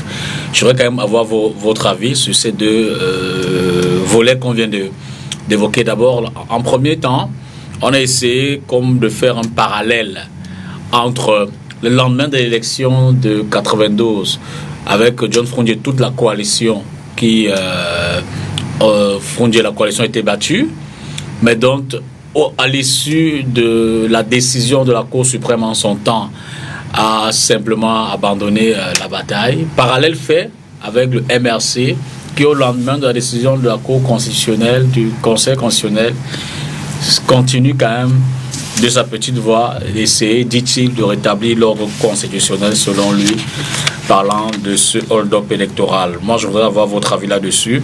Et puis l'autre parallèle, l'autre élément qui a été soulevé, c'est cette forme d'isolationnisme ou alors cette forme de bataille solitaire que le MRC entame depuis quelques lendemains du 26 janvier face à la justice, seul face à cette justice, pendant que les autres partis de l'opposition lui disent, je vais le dire un peu de façon légère, un ASIA à distance. Oui, à bulle point, j'ai envie de dire que nul ne peut se prévaloir de ses propres turpitudes. Le MRC aujourd'hui, du moins ses leaders, en commençant par la fin, ne peuvent être que seuls, puisqu'ils ont voulu évoluer seuls.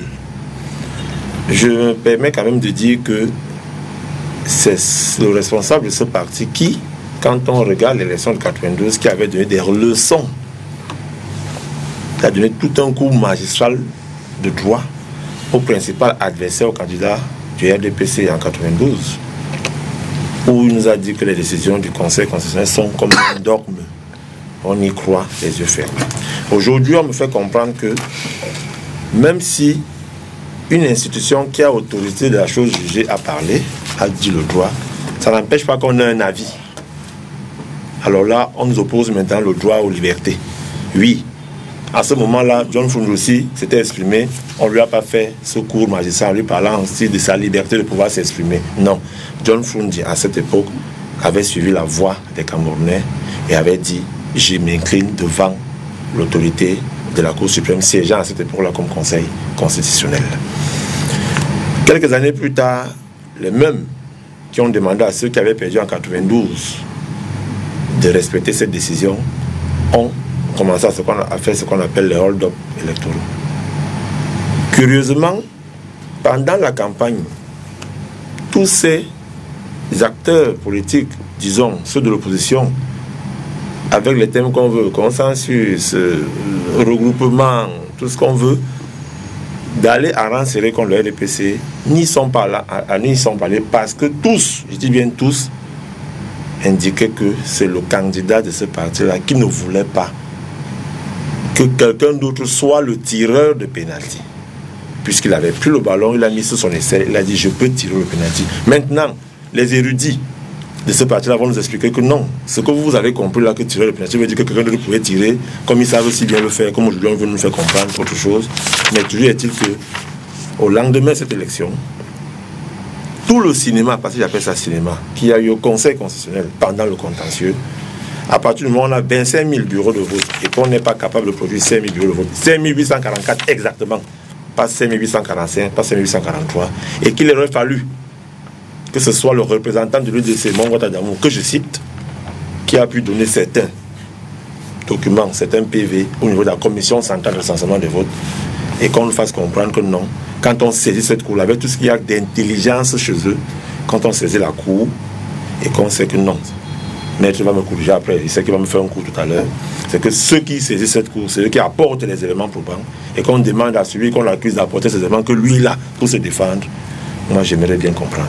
Donc on est aujourd'hui à cette position où le MS ne peut être que seul. C'est par formalisme que certains leaders politiques font même des communiqués, disent qu'il faut les libérer parce qu'il y a aussi ce qu'on appelle aussi de l'humanisme. Mais il ne faut pas aussi dire que ces gens-là sont enfermés. Non, le mot embastillé n'a pas sa place. Et évitons aussi de tromper les Camerounais, de les amener en bourrique. Il y a des faits qui leur sont reprochés. Ils sont donc en train de répondre devant la justice. Tel que la casse des ambassades. Moi, j'étais surpris de voir un avocat arriver ici, avec tambour de trompette, avec flou-flou, avec tout ce qu'on a dit sur lui, et que lors de sa première sortie médiatique, il parle qu'il est devenu facilitateur d'une rencontre entre le mis en cause principal et le président de la République. Moi, je viens toujours à la télé pour essayer de comprendre certaines choses et pour passer un message. On m'a demandé de poser une question ici à ceux qui connaissent. Comment se fait-il que celui qui est illégitime puisse donner l'onction de libération à celui qui est élu, légal d'après eux? Comment se fait-il que tous ces gens-là, toute cette communauté internationale, qui au départ, avec d'autres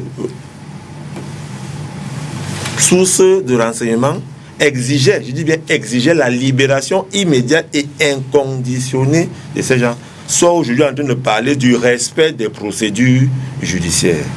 Ça veut donc dire que le langage a changé, des preuves ont été apportées, des documents ont été mis sur la table et les gens se font que reculer parce que dans cette histoire, moi aussi j'ai quelque chose à dire, c'est que en tant qu'être humain, on ne peut pas enfermer les gens pour rien. Il y a forcément quelque chose qui ne va pas.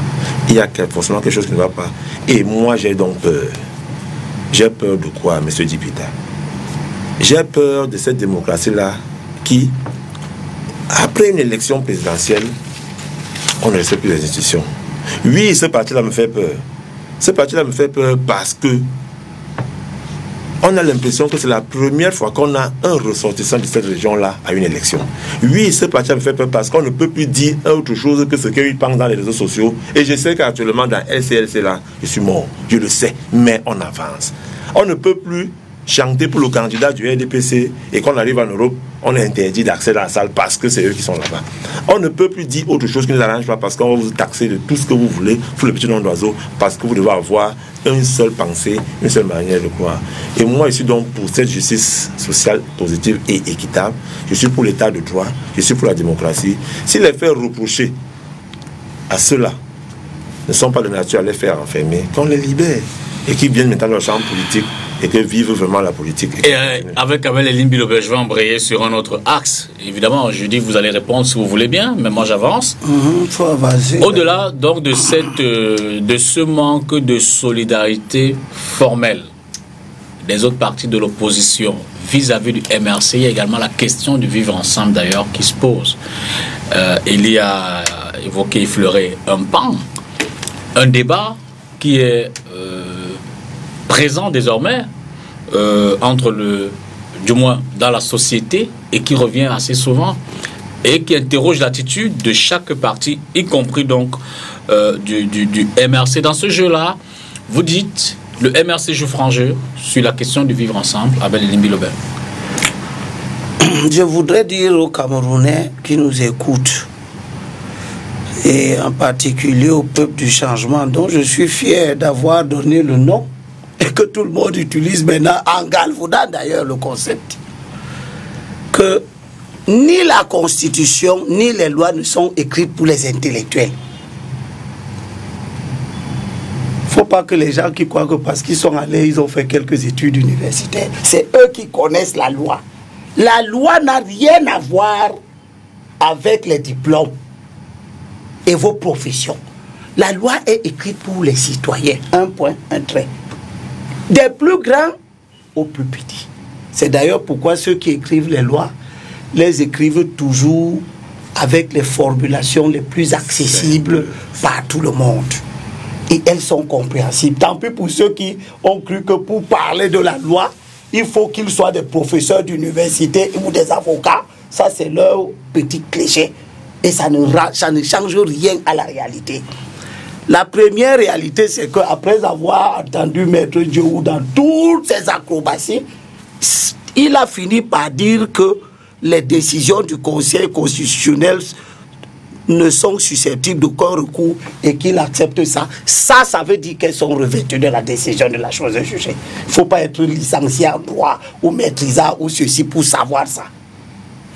Deuxième chose, je vais lui lire la disposition de l'article 195 qui concerne le contentieux électoral pour les élections municipales.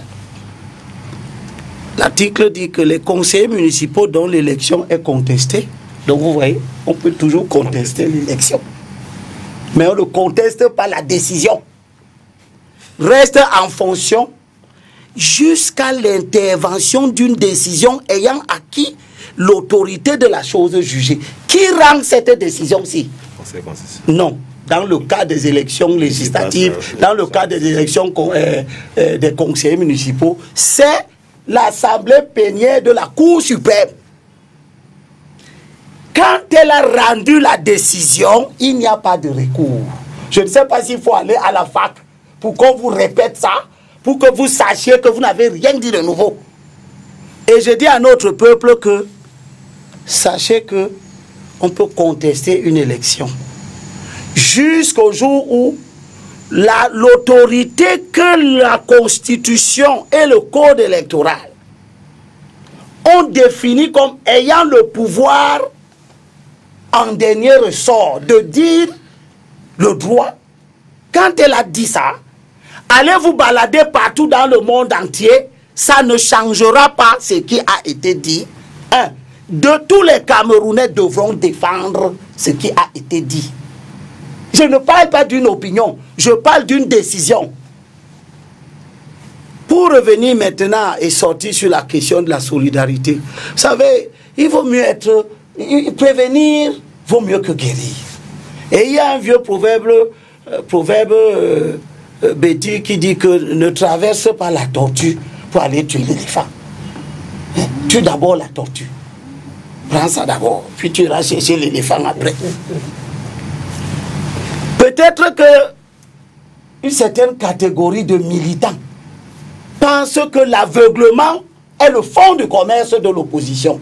De toutes les façons, nous qui sommes dans l'opposition depuis plus de 30 ans, nous avons à vous laisser en héritage, que vous le veuillez ou non, l'idée que les blabla, les discours à n'en plus finir ne constituent pas un fonds de commerce viable. Et ce n'est pas la caractéristique de l'opposition. La caractéristique de l'opposition, ce n'est pas de tout contester. Vous pouvez faire ça. Ça, c'est une forme d'opposition. Une autre est celle que nous développons à la lumière des expériences vécues qui nous montrent que ce qui est essentiel, c'est la stratégie. Et nous avons dit, tout le monde a dit à tous ceux qui voulaient aller à l'élection présidentielle, avant que les candidatures ne soient constituées, que mettez-vous ensemble. Nous avons déjà échoué 15 fois les élections.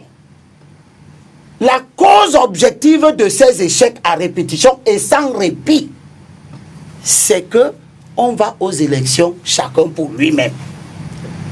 allons à ces élections-ci pour une cause. C'est qu'on obtienne l'alternance pour pouvoir implémenter toutes les réformes dont ce pays a besoin. Les partis politiques, on n'était pas encore aux candidats. Les partis politiques ont refusé.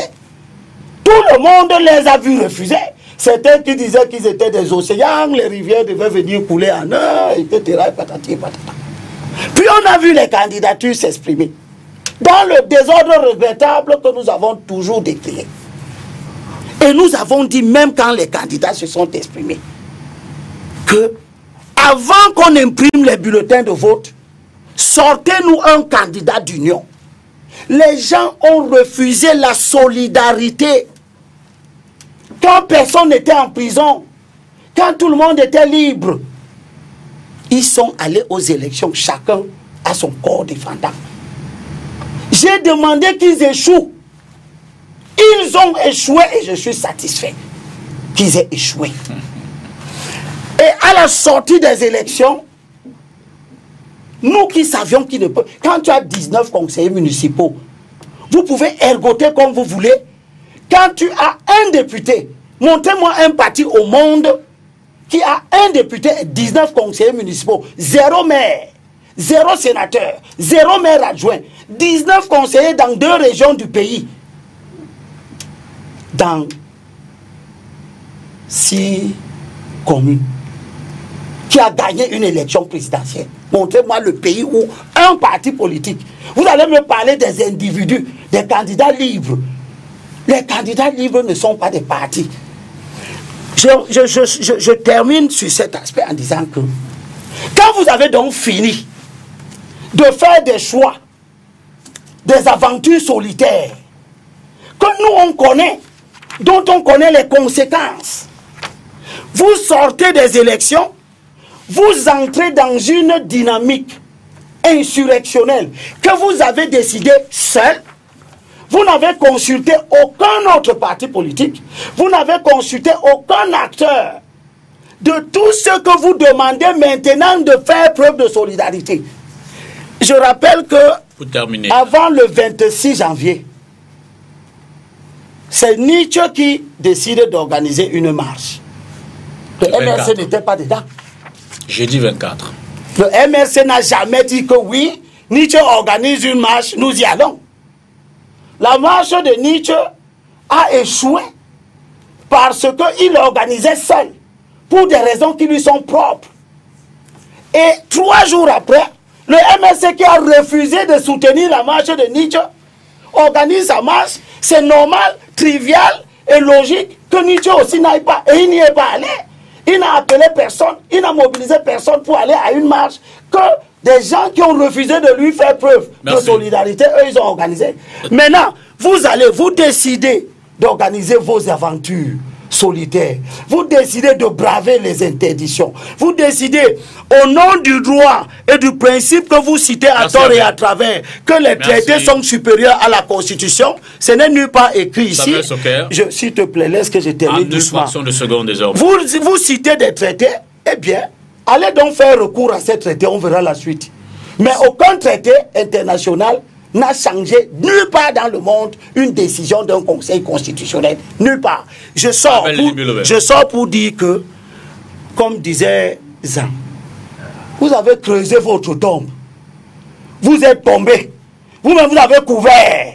Merci. Et vous nous appelez pour venir ouvrir. On n'ouvre pas. Sur la question du vivre ensemble. Vous allez rester à faire face à vos propres turpitudes. Allez-y. Parce que vous avez refusé les enseignements de ceux qui vous ont précédés. Vous allez faire une lutte avec les armes que vous n'avez pas. Merci. D'abord, monsieur le député, je suis mal à l'aise lorsque on est sur un plateau et qu'on soit animé par cet élan de la haine. Parce que ce qui arrive aux militants du MRC aujourd'hui pouvait arriver à tout le monde. Ça, je vous le dis. Tel que ce pays est bâti, tel qu'il fonctionne. Je me réjouis d'une chose. Lorsque M. Edimbi Lobé appelle à l'union de l'opposition, je crois qu'il a certainement raison. Si on veut véritablement avoir une opposition au Cameroun, il faut que les gens cessent d'être solidaires. Il l'a à suffisance étayé sur des plateaux et sur ce point, je suis d'accord avec lui. Mais là où je ne suis pas d'accord, c'est qu'on refuse aux individus la possibilité de contester une décision, qu'elle vienne même de Dieu. Il faut que les individus aient la possibilité de contester. Nous avions vu le printemps arabe, où en Tunisie, Ben Ali a été élu, proclamé par un conseil constitutionnel, mais il a été débarqué par la population. Nous l'avions vu en Égypte, nous l'avions vu en Gambie, Maître Diou en faisant allusion. Ça veut dire quoi? Ça veut dire que lorsque nous sommes dans un pays où les lois qui encadrent le processus électoral sont viciées, il faut que ça change. Et ça ne changera pas parce qu'on aura des gens qui vont applaudir ce processus chaque fois qu'il est bouclé. Ce n'est pas aussi pour autant qu'il faut encourager cet élan insurrectionnel. Parce qu'il faudrait quand même aujourd'hui qu'au Cameroun, nous apprenions à vivre dans l'apaisement. Et c'est là où je vais répondre à votre question et je vais embrayer le pas à M. Zhang. Aujourd'hui, le Cameroun a besoin des acteurs politiques qui prônent la paix, qui prônent l'unité nationale, qui prônent le vivre ensemble. Pourquoi? Parce que cette division que nous amenons, M. Zhang tout à l'heure a dit le leader venant d'une région, mais pourquoi est-ce qu'on doit stigmatiser quelqu'un par rapport à la région dont il est originaire? Je ne voudrais pas ce genre de choses. Ça peut arriver, mais aujourd'hui, le Cameroun a besoin de tous ses enfants. Et le Cameroun a besoin des Camerounais soucieux du vivre ensemble, soucieux du développement de leur pays et soucieux du cadre réglementaire qui doit promouvoir justement ce vivre ensemble-là. Pourquoi? Parce que lorsque nous voyons, je vous ai cité aujourd'hui, ceux qui contrôlent le processus électoral, on sait comment ils ont été mis en place. Le processus électoral lui-même, on sait comment il se déroule. Et même lorsqu'on arrive au Conseil constitutionnel, le Conseil constitutionnel a proclamé les résultats faux. Ça, il faut qu'on ait le courage de le dire. Les résultats qui ont été lus au Conseil constitutionnel sont faux. Parce que consolidés, ils ne donnent pas le chiffre exact. Il faut le dire. Bon, maintenant, on va l'accepter. Mais il faudrait quand même que ça change. Il faudrait que nous nous disions le fait aussi d'opposer aux Camerounais les lois viciées, les lois malencontreusement élaborées, cela contribue à ce climat malsain qui va faire en sorte que les Camerounais ne vont pas se sentir en sécurité dans leur propre pays. Maître Roland Diou, sur la question de vivre ensemble. Mais je ne sais pas pourquoi on fait aujourd'hui comme si on veut se cacher derrière une aiguille. La stratégie du RDPC a été claire. C'était de diaboliser ce qu'ils ont identifié eux-mêmes comme étant probablement la plus grande menace. Peu importe l'avis de ceux qui pensent que le MRC est seul ou bien ne représente que 14%. D'ailleurs, je suis assez surpris qu'on ait aussi peur de 14% au point de déployer toutes les forces que nous avons à notre disposition pour empêcher une minuscule manifestation de quelques 14% de marginaux qui ne représentent rien. Je crois que M. Elimbi Lobé a beaucoup insisté sur le fait qu'au MRC, en fait, on ne représente rien. Il a indiqué que la coalition, vous qui parliez de la solitude du MRC. D'abord, il ne s'agit plus du MRC aujourd'hui, il s'agit du MRC et de ses alliés. Ensuite, je crois savoir, par exemple, qu'il y a le Front citoyen qui a recueilli à ce jour un nombre important de signatures de personnalités, d'associations, de groupements de la société civile, de partis politiques même, qui demandent précisément la libération du président Kanto, de nos camarades embastillés. Donc, sur la question de la solidarité, je dis ça vraiment seulement en passant. Oui, c'est vrai que certains acteurs politiques qu'on aurait attendus, ou bien qu'on se serait attendu à se voir mobiliser, ne le font pas. Tout le monde peut observer ça. Maintenant, vous n'allez pas me demander pourquoi ils ne le font pas. Je crois que dans mon précédent passage, je crois avoir donné un avis sur la question. Maintenant, sur la question du vivre ensemble. L'illustration que je donne pour indiquer que le tribalisme aujourd'hui est une manipulation du RDPC, c'est que lorsque le digne représentant du RDPC est arrivé sur ce plateau, ce qu'il a trouvé à dire d'intelligent relativement au MRC, c'est de faire allusion à l'origine de son leader. Ça a semblé anodin Mais nous sommes au Cameroun, M. Dipita. Nous observons ce qui se passe. Et c'est une question qui n'est pas venue de sa bouche de manière hasardeuse. Nous avons entendu dans ce pays des gens développer des théories pour indiquer qu'il fallait craindre le MRC simplement parce qu'il s'agirait d'un parti, et je vais lâcher le mot parce qu'il est désormais sur la place publique. Restons quand même toute proportion gardée avec la politesse due à nos téléspectateurs. Ethnofasciste, je crois que c'est acceptable. On l'a qualifié d'ethnofasciste parce que disait cela, il s'agit de ceux d'une région qui veulent désormais s'accaparer du pouvoir. Et si vous essayez de faire la dialectique avec eux, de leur demander, ok, quels sont les éléments sur la base desquels vous dites ça? Ils commencent par vous dire, tout le directoire est originaire d'une seule région.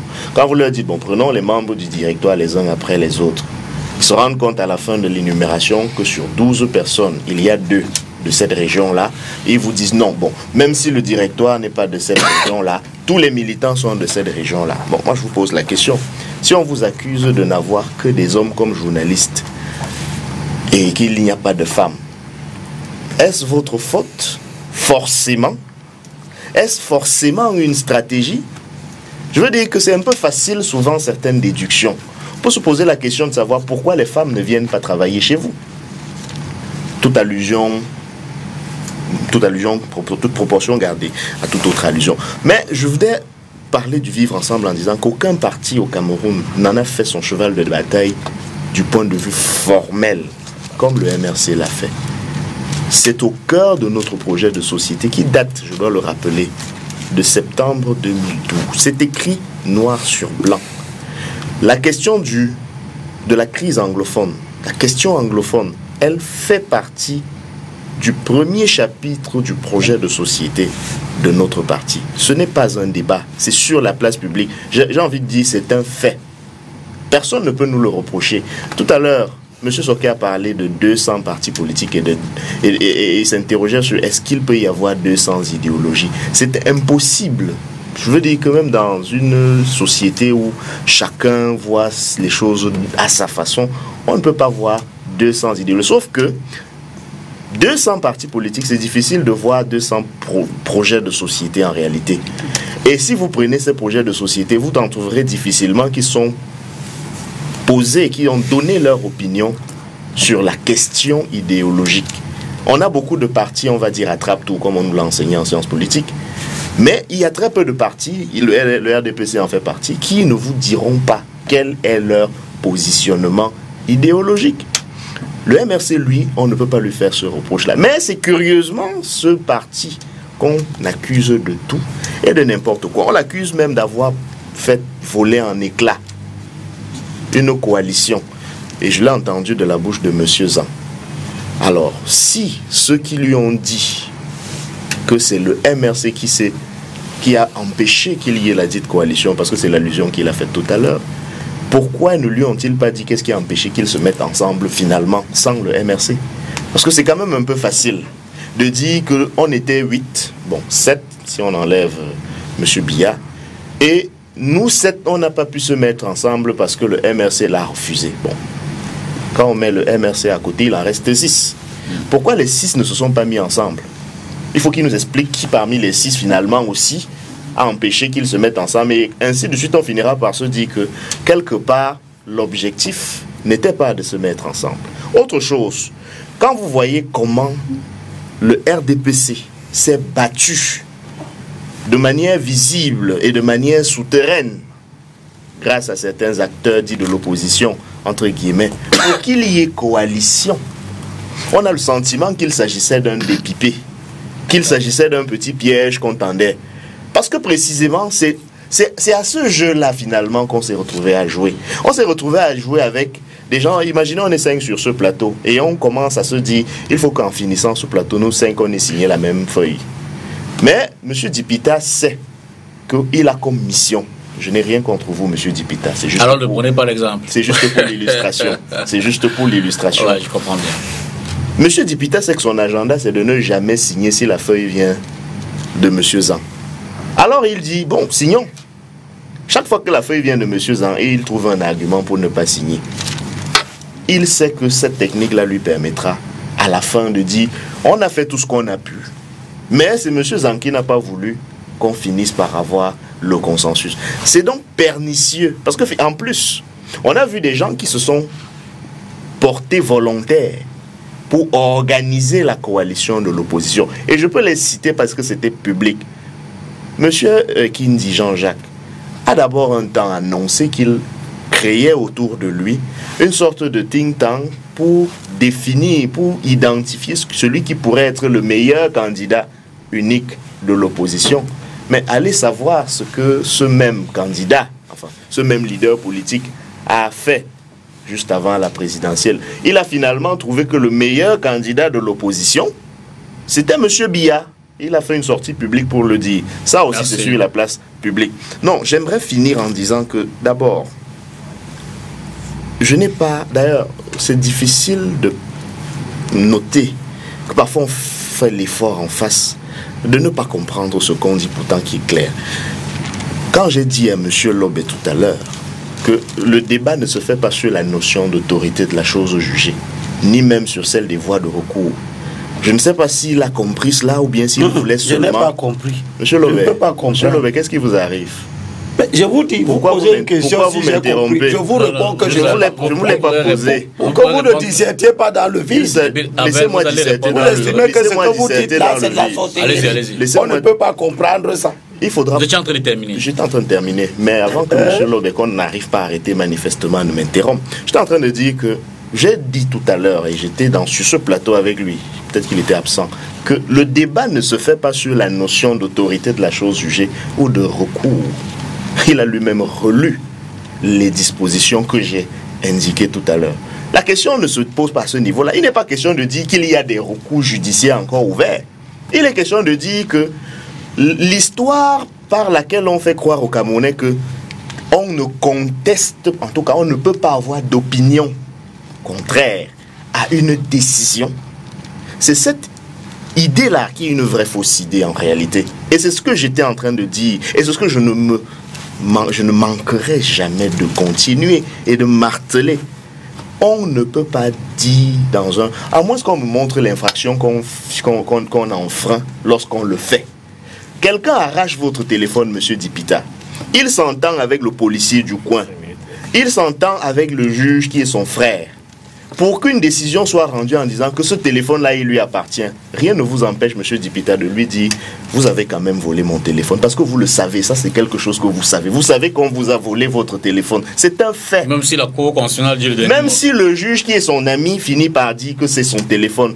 Je veux donc qu'on comprenne ce qu'on appelle légitimité et légalité. Et je finis vraiment par là, parce qu'au début du propos de monsieur Zan, vous venez d'arriver. Non, allez-y. Calmez-vous. Allez-y. Au début de votre propos, donc, vous disiez que certains parlent d'illégitime, président illégitime, et... élu. Allez-y. Je parle de M. Biya. Terminé. Okay. Je voulais simplement faire le parallèle avec des cas qu'on a connus dans l'histoire récente. Le général Abdou Salam Aboubakar est arrivé au pouvoir au Nigeria par un coup d'État. Personne ici sur ce plateau ne peut dire que cette prise de pouvoir est légitime. Elle est parfaitement illégitime. On est tous d'accord là-dessus. De la même manière que Sekouba Konaté en Guinée, à la suite de Dadis Camara. On est tous d'accord là-dessus. Dioto Dia en Centrafrique, avec les Séléka, ils ont pris le pouvoir. Où voulez-vous en venir? J'y arrive. Soyons patients, s'il vous plaît. Parce qu'on a plus beaucoup de temps, surtout avec vous, vous épuisez votre temps de parole. Je m'excuse. Allez-y. Je prends l'exemple de Abdou Salam Aboubakar. Quand il a organisé les élections, on est déjà d'accord qu'il a pris le pouvoir de manière illégitime, non? Absolument. Mais quand il a organisé les élections, est-ce qu'il était illégitime pour Olusegun Obasanjo et ceux qui sont allés à cette élection-là d'y participer? Bon, la question était rhétorique. C'est pour indiquer simplement vous prenez d'autres contextes, d'autres réalités. Vous savez ce qu'on appelle l'analogie. Bien sûr. Très bien. Donc, justement, ce que je vais indiquer, c'est que précisément, dans l'analogie, un président peut être illégitime. C'est une posture que nous assumons. Le débat n'est pas de savoir si une fois qu'on a dit ça, voyez-vous, on est dans l'insurrection. Parce que maintenant, tout le monde veut faire croire que le fait d'avoir une opinion contraire à la décision du Conseil constitutionnel, c'est avoir une posture insurrectionnelle. Il faut quand même un autre pas pour qu'on en soit à ce niveau-là. La posture insurrectionnelle veut dire que nous n'avons pas seulement dit qu'il est illégitime, nous allons prendre les armes pour l'y déloger. Voilà l'insurrection. Manifester n'a pas encore la définition de l'insurrection. Dernière ligne droite, on va faire la projection donc par rapport aux échéances locales. Elles sont en principe régionales, mais presque certainement municipales et législatives. Et la question du débat se pose également dans ce sens-là. Je commence peut-être avec vous, Samuel. Je suis surpris, vous êtes passé comme ça. Non, vous reviendrez. Non, vous reviendrez. Après vous. C'est très grave. Mais Dieu a pris la parole juste après. Des choses. Non, vous allez revenir dessus. Vous allez revenir. Vous allez revenir dessus. Vous avez 10 heures pour parler. Vous allez revenir. S'il vous plaît. Samuel, la projection, le MRC fait-il peur, notamment dans l'élan de ces élections? Dans l'élan de ces élections qui arrivent. D'abord, le MRC fait peur, ça il faut le reconnaître, en tant que parti politique, qui s'est véritablement mobilisé pour se projeter pour une alternance au Cameroun. Ça c'est un fait. Bon, mais maintenant, et c'est là aussi où nous devons voir le processus électoral au Cameroun. Bientôt nous allons engager les élections régionales ou alors les élections locales.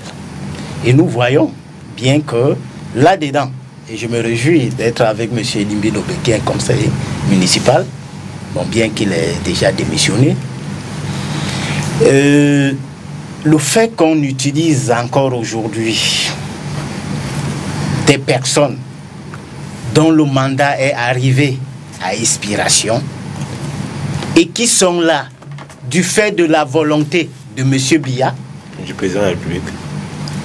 Merci. Du président de la République. C'est mieux. Du président. Voilà. Non, c'est mieux. Pour ne pas faire de polémique. Président de la République. Là, vous êtes un bon analyste. Voilà. Merci beaucoup, mais je n'avais pas besoin de ce point-là. Bon, à partir de cet instant, tout ce qui va être bâti autour de cette élection pourra être contesté. Pourquoi ? Parce que ceux qui sont chargés de le faire, vous allez me dire oui, c'est réglementaire, parce que la prorogation est prévue et tout, mais j'ai dit qu'on veut faire la politique dans le sens réel, de l'équité, de l'éthique même. Parce que la politique, contrairement à ce qu'on nous a appris dans les tropiques, parce que lorsque ma grand-mère me disait tu me fais de la politique, ça veut dire que tu es en train de me tromper. En dehors de la politique telle qu'on nous l'a apprise dans les tropiques, je voudrais que ceux qui font de la politique aient de l'éthique.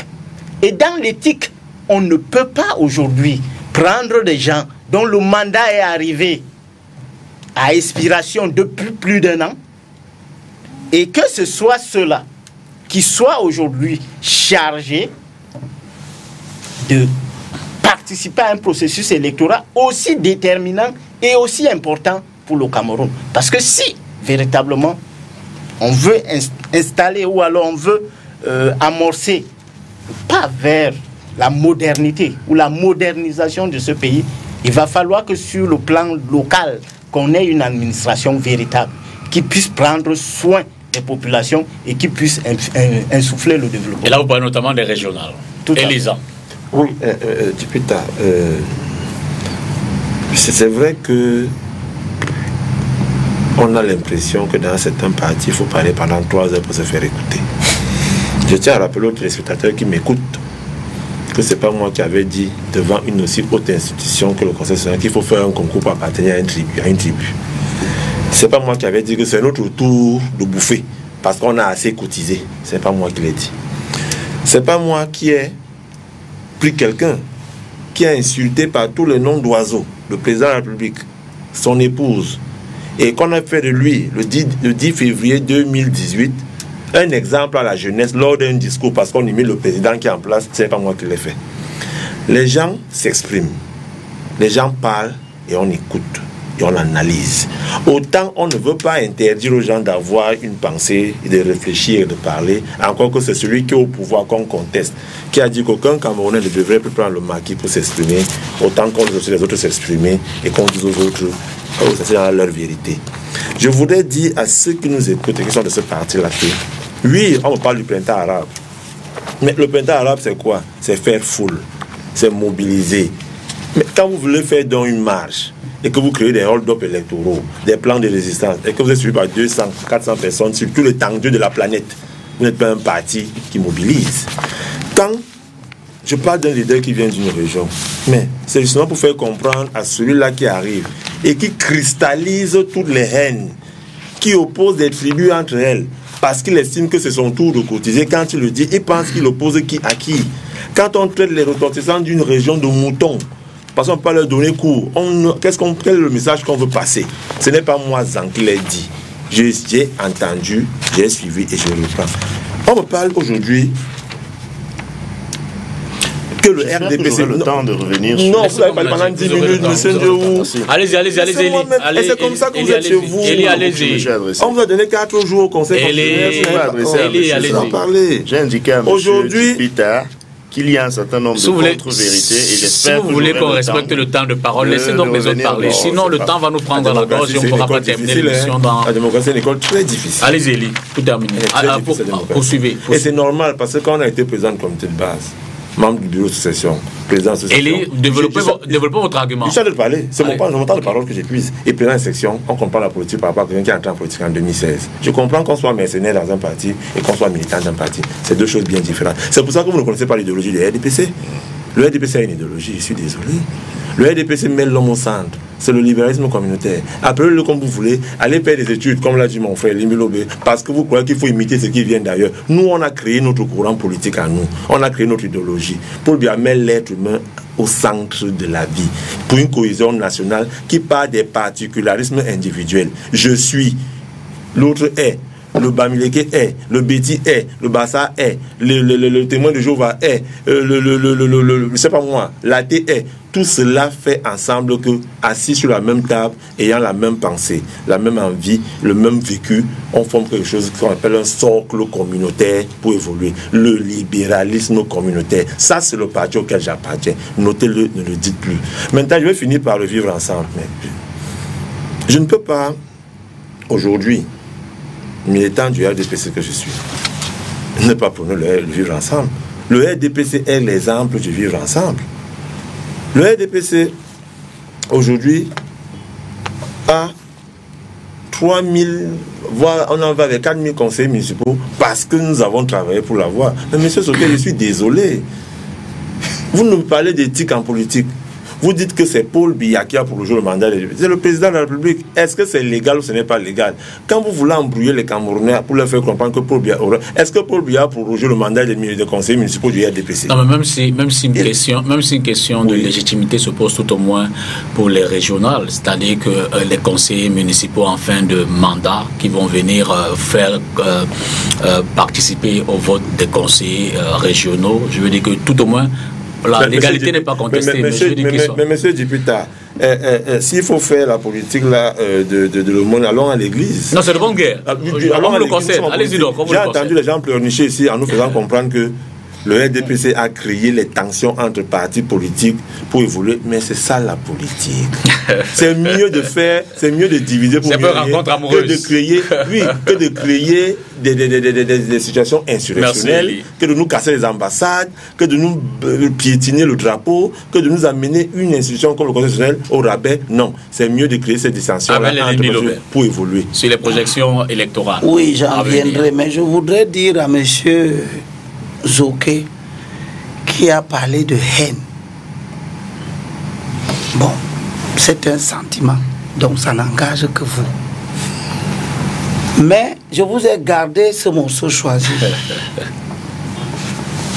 Il y en a 2 ou 3, peut-être que j'aurai le temps, la grâce de Dipita pour lire ça. Vous avez 3 minutes parce qu'après on va faire le tour de fin. Dans le livre des Thessaloniciens, 2e Thessaloniciens, chapitre 3, verset 14. L'apôtre Paul parle aux chrétiens une congrégation, une communauté chrétienne. Et il leur dit, mais si quelqu'un n'obéit pas à notre parole, si quelqu'un n'obéit pas à notre parole, cessez de le fréquenter, pour qu'il en prenne honte. Et il leur dit, et pourtant, ne le considérez pas comme un ennemi, mais continuez à l'avertir. Avertissez. Puis, avant que Paul n'ait dit ça là, il avait déjà dit aux Romains, il leur a dit, je vous exhorte, frères, à avoir l'œil sur ceux qui suscitent division et occasion de trébucher, à l'encontre de l'enseignement que vous avez appris. Et il leur dit, évitez-les. Ne leur a pas dit que quand quelqu'un joue des cartes personnelles, il a ses ambitions, il n'écoute personne, on doit faire la solidarité avec, on l'évite. Monsieur, non, vous avez parlé. Non, c'est valable. Vous avez parlé, je vous ai écouté. Vous aurez le temps de réponse tout à l'heure. Ok. Et il leur dit, car les gens de cette sorte sont esclaves non pas de notre Seigneur, mais de leur propre ventre. C'est valable pour vous. La politique du ventre. C'est valable pour vous. Bon. Et pas des paroles doucereuses et des discours flatteurs. Vous avez encore 2 minutes. Ils séduisent les cœurs des personnes sans malice, c'est-à-dire des naïfs. Pour dire quoi? Pour dire que j'ai aussi gardé à M. Ndjou ce petit morceau qui sort. Et c'est toujours Paul qui parle aux chrétiens. Dans 2 Timothée, chapitre 2, verset 16. Et pour nos auditeurs téléspectateurs, Paul leur dit, évitez les discours vides. Tu parles, tu gesticules, tu bavardes, tu ne dis rien d'important. Mais c'est valable pour vous, monsieur. Je n'ai pas fini. C'est valable pour vous. Je t'ai écouté. Allez-y. Ouais, vous n'écoutez pas. Rien qu'une seule minute. La démocratie est très difficile. Votre timing, c'est 45, 22h45. Évitez les discours vides qui profanent ce qui est saint. C'est ça. Et il leur ajoute, refusez en outre les discussions sottes et stupides, sachant qu'elles provoquent la désolation. Le premier président de la Cour suprême, et je demande aux Camerounais qu'ils nous écoutent, qu'un pays ne met pas tous ses efforts pour former ses élites pour rien. C'est pour que dans les bourrasques, que les élites prennent les devants pour indiquer la route. Là, je suis d'accord. Et tous ceux qui, même sans être condamnés par la loi, profanent ce qui est saint, c'est-à-dire les enseignements des élites, nous mènent à la catastrophe. Le premier président de la Cour suprême, parlant de ceux qui veulent parler de liberté, la liberté de contester les décisions de la Cour suprême, il n'y a pas une telle liberté. Et le premier président, dans ses enseignements qui viennent d'avoir lieu au mois de février, là, À la rentrée solennelle. à la rentrée solennelle, il enseigne en citant Daniel Sall. Il dit, et c'est Daniel Sall qui parle, c'est un Français, ce n'est pas un Camerounais. Le premier président le cite simplement. Et vous terminez dans 30 secondes. Si la liberté d'expression est un principe fondamental des sociétés démocratiques, elle ne peut cependant pas s'exercer sans limite. Merci. Et, ouais. Elle est limitée par la loi. Cette loi qui dit que quand le Conseil constitutionnel a parlé, Tout le monde se tait. ne Merci. venez plus sur les plateaux de télévision Merci, Abel. nous expliquer que vous pouvez obtenir la contestation des décisions Merci. par des alchimies. Vous prétendez que la diplomatie, Dernière c'est phrase de ça qu'on l'émission. appelle la diversion et l'égarement des masses par la manipulation des consciences On entend. avec des discours vides. Je termine en disant sur cette... Oui, bien sûr, tu me coupes pourquoi? Ça n'est pas passé. Terminez dans 1 seconde. Le premier président enseigne et rappelle ce que Jean-Paul Sartre dit. Il dit, être libre, ce n'est pas pouvoir faire ce que l'on veut. Être libre, ce n'est pas pouvoir faire ce que l'on veut. vous voulez contester la décision de la Cour suprême, vous êtes libre. Parce que c'est le droit, c'est l'opinion, c'est blablabla. Il dit que être libre, c'est vouloir faire ce que l'on peut. Et ce que l'on peut, c'est ce que la loi a défini. Merci, Abel. Merci. Donc, cette fois, c'est la fin. Le vivre votre fameux... Vous reviendrez à la conclusion pour dire ça. À la conclusion. Ok. Mais Dieu, vous allez entamer la conclusion, mais je vais vous prendre sur 2 questions. Il ne va pas conclure, il va revenir sur ce que j'ai dit. Oui, ça fait partie de son temps. Comment est-ce que vous définissez le plan de résistance du MRC? Qu'est-ce qu'on met dedans? Résistance à quoi, par exemple? Et au Conseil constitutionnel. Vous profitez en plus pour conclure vous direz votre mot de conclusion. C'est assez délicat parce que, voyez-vous, en même temps, je dois conclure déjà et répondre à une question. Non, répondant à la question, vous concluez. Je vous donne 2 ou 3 minutes. Le plan national de résistance, il est clair comme l'eau de roche. Résistance au hold-up électoral. Phase 1. Résistance au hold-up électoral. Cela est clair. Cela a été longuement. Donc, résistance à la décision du Conseil constitutionnel. Je pèse mes mots. Résistance au hold-up électoral. La décision du Conseil constitutionnel n'est qu'un des éléments du hold-up électoral. Le hold-up électoral a commencé à se mettre en place à travers le processus électoral tout entier. Et la cerise sur le gâteau, si je peux m'exprimer ainsi, c'était précisément cette décision du Conseil constitutionnel truffée d'erreurs. Donc, je résume. Le plan national de résistance est précisément une action qui vise à manifester sa résistance à ce qui est un hold-up électoral, qui est d'ailleurs un hold-up électoral permanent. C'est-à-dire qu'il ne s'agit même pas simplement du hold-up électoral du 7 octobre. Il s'agit du hold-up électoral permanent. En fait, nous sommes retournés au système de parti unique déguisé. Je crois que ceux qui ont pris les rênes du pouvoir après M. Ahidjo ont appliqué à merveille Machiavel, dans la mesure où ils ont réussi l'alchimie de mettre sur pied une démocrature. Je suis très attaché à ce terme parce qu'il permet d'expliquer exactement ce genre de pays dans lequel nous vivons. Démocrature, il y a des mots pour faire allusion à la démocratie. Et le turc, c'est pour faire écho à la dictature. Ça veut dire qu'on est dans un système où on fait comme si on était dans une démocratie. On fait comme si vous avez la liberté de vous exprimer. On fait comme si vous avez la liberté de manifester. On fait comme si vous avez le droit de vote. On fait comme si vous avez le droit de choisir qui vous voulez. Mais derrière, on s'organise précisément pour que quand bien même vous aurez voté, que le vote soit orienté. À travers quoi? À travers la loi, précisément. C'est donc le débat qui est fait. Le débat sur la légalité formelle, honnêtement, on ne le fait que lorsqu'on est de mauvaise foi.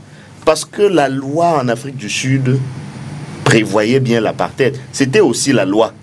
Le débat donc de Mandela, la question que Mandela pose sur la table, n'était pas un débat de légalité formelle.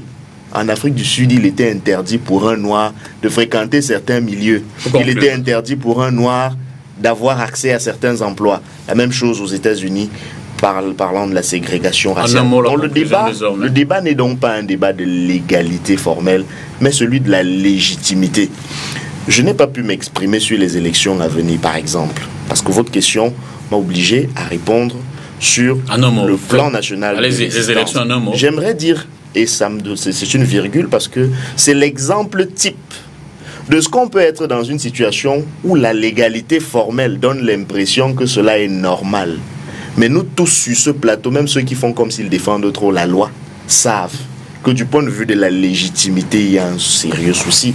Et encore une fois, comme pour le hold-up électoral, ce n'est pas la première fois. C'est une illégitimité permanente. Parce que quand on a élu les sénateurs en 2013, le corps électoral était déjà illégitime. Quand on l'a fait en 2018 récemment encore, le corps électoral était à nouveau illégitime. Si donc on fait élire les conseillers régionaux avec ce corps électoral illégitime, personnellement, je ne serais pas surpris. Maintenant, ma conclusion, M. Dipita. J'aimerais, pour finir, indiquer que, tout d'abord, c'est facile de lire parfois des versets bibliques pour étayer des propos. Mais c'est tellement pertinent ces versets bibliques-là. Sauf que c'est la pertinence devra regarder le côté par lequel on montre le doigt. C'est tellement pertinent pour étayer un certain type de comportement social que parfois ceux qui utilisent ces versets-là illustrent à suffire, que je n'ai pas besoin de revenir là-dessus, c'est suffisamment clair. Merci. Il y a des discours creux, des discours vides, des discours de diversion qui finissent par embrouiller l'opinion publique et qui les empêchent de noter que précisément ceux qui n'ont plus rien à perdre, comme le professeur Kamto, ont choisi quand même de perdre leur liberté. Merci Roland Dio. Pour que le Cameroun puisse enfin respirer l'air de la liberté. Merci. Et nous y travaillons. Elisa, mot de conclusion. Oui, bon, il n'est pas détenu pour ma liberté. Il est détenu. Ma liberté, je l'ai acquise de par ma naissance parce qu'il y a un texte réglementaire qui me permet d'être libre et qu'il y a des acteurs politiques dans ce pays qui ont bagarré, qui ont combattu pour qu'il y ait de la démocratie, la vraie, dans ce pays. Alors qu'un individu arrive aujourd'hui et piétine le travail abattu par tous ces illustres Camerounais qui ont laissé en héritage au Cameroun cette liberté-là, ce n'est pas ça qu'il s'agit. Qu'on ne pense pas dire aux Camerounais qu'on est emprisonné parce qu'on bagarre pour leur liberté. Non. Ce que je voudrais aussi dire ici, que on a le plus gros budget de campagne de l'élection présidentielle, mais on n'arrive pas à avoir 5000 scrutateurs. Il y a un problème là-bas de gestion, et ceux-là qui veulent gérer le pays devront dire à leurs propres militants où est passé cet argent-là. La soif de pouvoir est celle qui s'éteint la dernière dans le cœur du dirigeant. C'est Machiavel qui le dit. Comme vous croyez, disant que Paul Biya lui Machiavel et non que méchant, il y a aussi Machiavel qui dit que la soif de pouvoir est ce qui s'éteint en dernier de l'homme. Je voudrais dire ici pour terminer que Jacques Maboula, président de la plateforme, à un moment donné de votre candidat, votre ancien camarade, Jacques Maboula, il était mon ancien camarade qui est devenu tout à coup le président de votre plateforme. Vous l'avez accepté, vous avez applaudi, vous avez fait des flonflons pour dire qu'il est venu chez vous, vous a demandé de laisser tomber. C'est parce que vous avez perdu. Arrêtez quoi, vous a dit laissez tomber, vous avez perdu. Armand Okol a dit laissez tomber, vous avez perdu. Laissons tomber les choses, avançons, que la vraie démocratie reprenne droit de cité. Elie Mbilobert, en 2 mots, et puis Samuel Soké pour le mot de la fin. Ce que je vais dire aux Camerounais qui nous regardent ce soir, c'est de ne pas se laisser séduire par des discours vides, évidemment, qui passent à côté de l'essentiel. S'agissant du vivre ensemble, ce que je dis à mes compatriotes, c'est que, vous savez, l'homme politique a 2 attitudes. Il y a ce qu'il dit et il y a ce qu'il fait. Vous avez posé la question, est-ce que là on a peur du MRC? Absolument. On doit avoir peur de ce qui est mauvais. Quand quelque chose n'est pas bien, comme les partis racistes, comme les partis ethnofascistes, on doit en avoir peur. Vous avez les preuves qui sont ethnofascistes. J'ai parlé de... Finalement, vous êtes analyste politique. Il nous reste moins de 5 minutes pour non, c'est pourquoi je ne parle pas. Non, attendez. Vous aurez la parole. Vous avez déjà parlé. J'ai dit que votre parti est ethnofasciste. Terminé. J'ai seulement dit, et vous vous sentez concerné. Le temps va nous prendre à la gorge. J'ai dit qu'on doit avoir peur des partis racistes. Partout dans le monde, on en a eu peur. Et on a légiféré contre eux.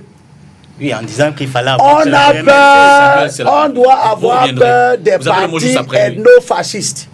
Et il y en a au Cameroun. On doit avoir peur.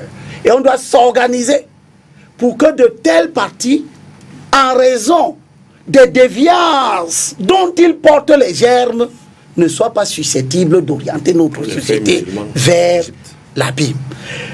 La Constitution nous dit que l'État assure la protection des minorités et préserve les droits des populations autochtones conformément à la loi. Puis, vous avez un parti qui arrive aux élections législatives de 2013. Je vous donne les listes des partis, parce qu'ils sont nombreux. Vous voulez vous offusquer. Les partis ethnofascistes sont nombreux. Merci Abel, vous n'avez plus de temps. Merci. Le MRC a présenté la liste à Douala 5. Ouais. Merci. Vous avez terminé. Vous avez laissé les gens bavarder ici. Samuel, mot de... Maintenant, vous m'empêchez de parce que vous avez terminé votre temps. Pendant que je parle, on m'interrompt et vous faites cette mauvaise partie. Non, c'est désagréable. Laissez-moi finir mon propos. Je me réjouis, monsieur Dipita, parce qu'il faut quand même éviter de nous amener... Je considère que vous avez œuvré pour que je ne dise pas l'essentiel sur le vivre ensemble. Comme si vous saviez de quoi je vais parler. Mot de conclusion, Samuel. Bon, ce que je voudrais dire, monsieur Dipita, parce qu'il faut quand même respecter nos téléspectateurs, c'est que les Camerounais n'ont plus besoin de ces discours de la haine, ces discours stigmatisants, ces discours sélectifs. J'ai vu monsieur Zan citer monsieur le professeur Maurice Kamto, mais sauf que là, il est brillant. J'ai vu monsieur Elimbi lire les versets bibliques, donc il ne savait pas qu'il s'adressait à lui-même. Bon, là, je l'étends parce que nous sommes sur le plateau. Mais la réalité, c'est quoi? C'est que nous devons vivre ensemble. Nous devons apprendre à être un et indivisible. À respecter les lois. Merci. C'est une évidence. Voilà. Merci Roland Diouf, merci Samuel Soquet, merci Abel Elimbi Lobert. Non, je ne suis pas content. Vous m'avez empêché de dire ce qui vous fâche. Merci Elie. Merci Elisan. Jeudi, nous allons faire entretien avec Christian Ebekest, un Camerounais qui est représentant résident adjoint au Fonds monétaire international et il est résident en Belgique. Avec lui, évidemment, on va parler des questions de la monnaie, de la CEMAC, libre circulation et tout ce qui est croissance, développement, projets structurants, d'aide intérieure et extérieure. Ce sera jeudi à partir de 21h d'entretien. Bonsoir et à mardi prochain pour une autre édition de Cartes sur table.